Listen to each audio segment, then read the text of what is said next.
In the blood-soaked dust of the Zenith Spire arena, one human tribute was not looking at the executioners. Up toward the descending gravity disk of Empress Lyrazeth, his eyes remained fixed. He was tracking the microfluctuations in her repulsor engines. 70,000 Celestials roared their approval for the annual selection. I watched the spectacle from the logistical command tier, noting the statistical improbability of the human's posture. Around his neck rested a heavy silver chain, warm from his own body heat, marking him as livestock. The other captives cowered away from the blinding light. Kalen Voss merely calculated the trajectory of the royal descent, dropped the disc into the sand. The Empress pointed a single, elongated digit at Voss. Immediate removal of his restraints was ordered. I'll be honest with you. What I saw that day in the Spire changed everything I thought I knew about power. Up into the Skytier quarters the guards dragged him. They fitted the base of his skull with a synapse tether, a biomechanical dampener designed to crush aggressive impulses into absolute obedience. My screens monitored his vital signs. Total neural suppression. The cold metal of the device dug into his flesh, pulsing with an electric hum that smelled of burnt copper. Against his right thigh, his index finger began to tap in a slow, rhythmic cadence. A nervous trauma tick, I recorded in my official ledger. The dampener had shattered his mind faster than anticipated. Total compliance achieved. Left on the floor near his feet was a discarded logistical tablet, glowing with the rim-bound quadrant's supply line data. He stared blankly at the scrolling numbers. For 3 cycles, the human sat in the corner of the polished quartz observation room. He consumed his allotted nutrient paste without complaint. He stared at the glowing blue screen. The mathematics of structural weakness within supply line logistics dictate that any system with zero redundancy will fracture under a mere 5% disruption. The celestial military operated on a strict, rigid zero-redundancy model. That discarded tablet displayed every fuel depot, encrypted frequency, and troop movement across 4 sectors. Subject remains docile. I reported to the Empress's adjutant. Beyond the atmospheric dome of the Zenith Spire, the political foundation of the Dominion cracked. Whispers of a military coup began to bleed through the encrypted communication channels. 3 rebel commanders, Generals Valen, Krov, and Zyler, were quietly positioning their massive dreadnought armadas at the dark edge of the capital system. Emergency klaxons painted the Skytier corridors a deep, bruised purple. The scent of ozone and panic filtered through the ventilation. The tapping against his leg accelerated. Voss was not staring blankly at the supply data. Those scrolling numbers he had memorized. He was filtering the signal from the noise, isolating the exact friction points between General Valen's fleet and Krov's vanguard.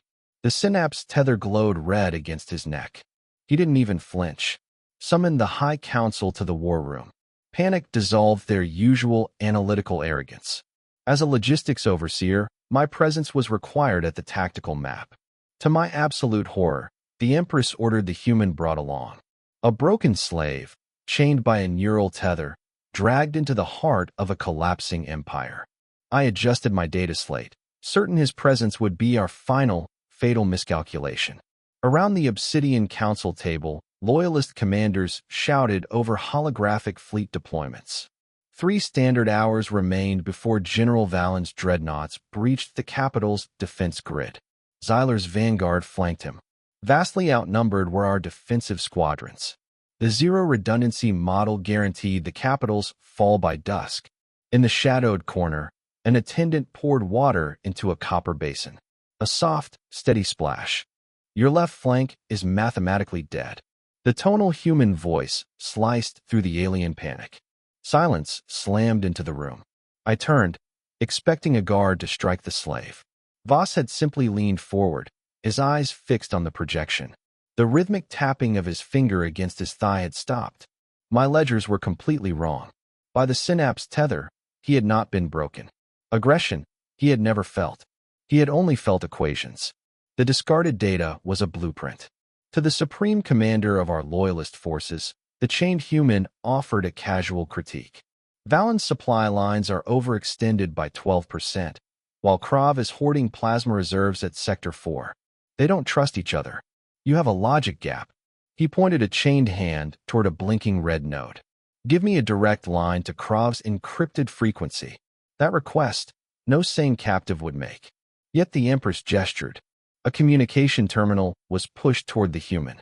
Into the channel, Voss transmitted a fabricated negotiation offer, heavily encoded but easily decipherable by Valen's interceptors.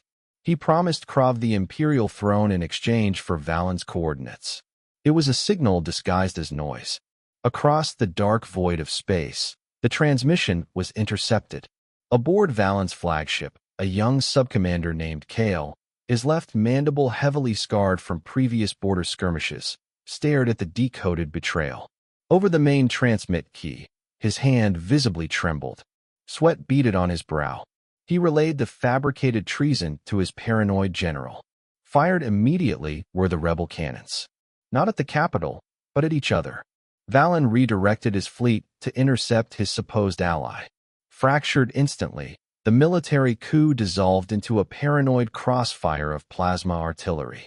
Flashes of light erupted on our sensors. By sunset, the existential threat to the Dominion no longer existed. Up in the Skytier quarters the following morning, Empress Lyrazeth arrived without her guards. From the base of Voss's skull, she personally detached the synapse tether. The biomechanical lock disengaged with a sharp hiss. I prepared the transport documentation, assuming the human would demand immediate passage to his home system. That assumption, too, proved incorrect.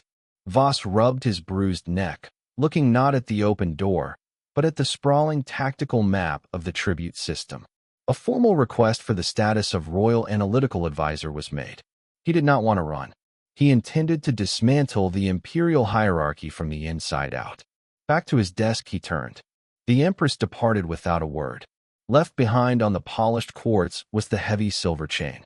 It slipped from the edge of the table. The warm metal struck the cold stone floor with a sharp, ringing crack. The sound echoed loudly through the unlocked room.